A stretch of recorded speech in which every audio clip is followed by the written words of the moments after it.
Alright guys, I got a review for you today. It's electronic and it's gaming related, so it's all good. What it is the VMU, VMU on the Sega Dreamcast. I finally was able to pick one up for $3, was it? I can't remember. Something like that or other. I got it at the Prepaid store in Madison.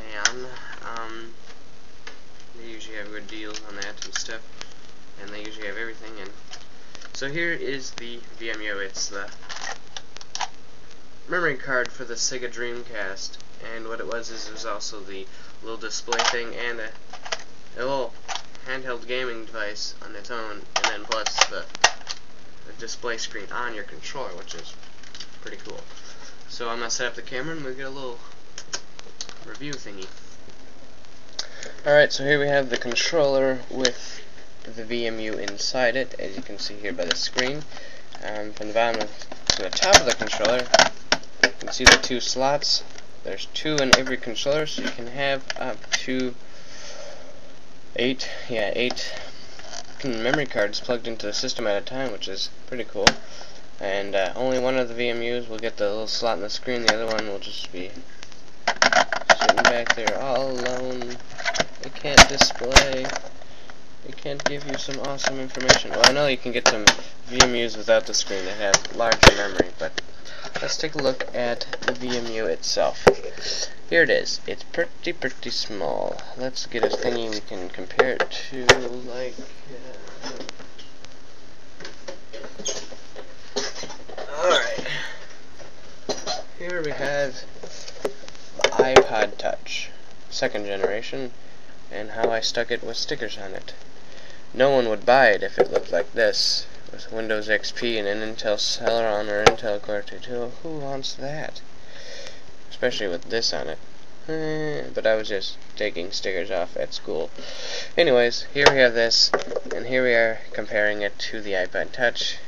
And the thickness, it's thicker than the iPod Touch, but it's a lot smaller as well. And of course, the screen's going to be smaller. Wow. There we go. No, I want this. There. Whee. Whatever.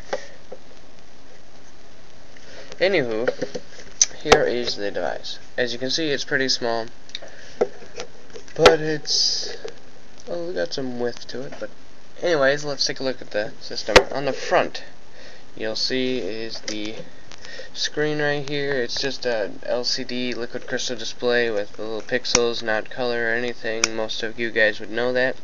Here we have a little tiny D-pad. It works for what it needs to be done. Sometimes I find it doesn't always respond to something, like when I play Pac-Man on here, it won't always want to go down or up or something like that. Over here with the A button and B button, just like how it's positioned. Yep, on the controller, A is on the left and B is on the right. Here we have the sleep button, which actually turns it on. If I press it, there we are. Oh, we're playing Pac-Man here. Touch sleep again and it goes to sleep. Mode will go like it's like the home button. It's like pressing this button here. So yep, that's basically the front. Little Dreamcast logo on the top. On the slide we see nothing but some lines and thingies that a little ball. I believe that how it knows it's in. I'm not sure. At the bottom, this looks like a little spot where if you put a lanyard on it, but I hate lanyards, so I'm not putting one of those on here. Same thing on this side. On the top, we got some. It's the port system. I believe it came with a little cap. Yeah, it had a little cap that you could stick on here to cover those up. But this one, of course, I didn't get one of them when I bought this. So, on the top, it looks like some sort of. On the inside the port on the Dreamcast controller, there's one of these on this side and one of these on this side. So it looks like maybe one's just for power, maybe for getting power, and one maybe is just for getting information to the device. I'm not quite sure. On the back, It looks like a little tiny speaker, just got a really basic speaker on it. And then here's the battery compartment, which it takes 2 watch batteries, CR2032. And I had to go to the store and buy some, because the ones that came out, it would not turn on unless they was actually plugged on into the Dreamcast itself. So it means the batteries were dead. So we went to Walmart or Walgreens or Woodman's, the grocery store, whatever, and pick up some, and it works. So that's always good. So let's turn on the device. You probably can't see this at all. Let's sleep. There. Let's see if we can focus onto the screen here. You can see a little bit. As you can see, I'm playing Pac-Man right now. The only problem with playing games on here, the battery would die very quickly. Or, you know, it would drain the battery down a lot. But, anyways, let's press mode. Here it says Sega Visual Memory Unit, the VMU. That's what this is. If we go over to other mode, here we have one. Select A. This gives you this little notepad. This lets you know what all the icons are on the bottom, which you cycle through by pressing mode. It lets you do. There's one I believe that's got the information on it, what all the data.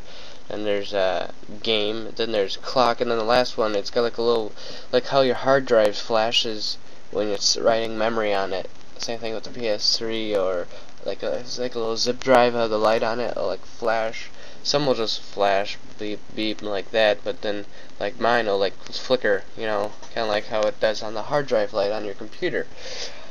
This one will have that little, it'll be like a little information eye. It's some with like a little flash, like explosion icon, and it'll flash when it's writing save stuff on it. But anyways, this is the notepad, which it tells you all the information on your VMU here. It's got the data, file saves, this is Soul Calibur save on here. It gives you some information, system settings, Code Veronica, Soul Calibur again. Oops, I do not want to copy and delete it. No. Sonic Adventure, I believe this is. VMU Pac-Man, oh yes, it's Pac-Man. VMU Tool, that's because I downloaded the VMU, or what is it called? God, hold on a second, I'll find it. Here it is, it's Dream Explorer. And what it does is that you stick it into your Dreamcast, you download it, burn it, stick it in Dreamcast, and it's a little software that allows you to unlock an extra 40 blocks or so on the VMU that was reserved for other things Sega had, but they never used it, so you can unlock it anyways to use it to save things.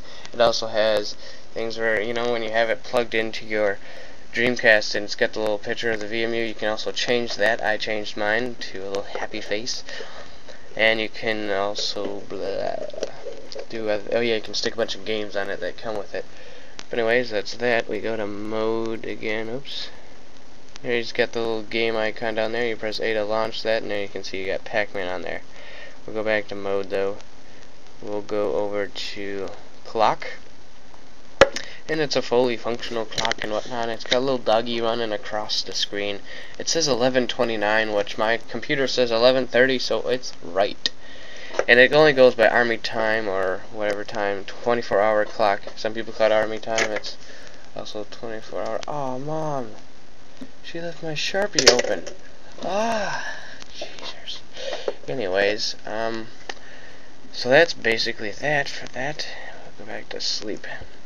I can show you here 1 second. Alright, so I turned on the Dreamcast, it's in there. It should come up to the menu, which should show the little happy face. And there she is. Usually right now you'd see the little pixelated thingy of the VMU itself, but you can change. There's like 100 so little icon thingies you can change it to, but I thought this happy face would be nice.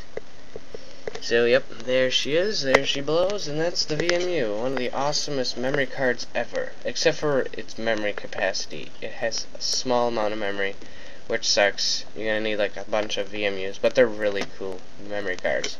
Thanks for watching.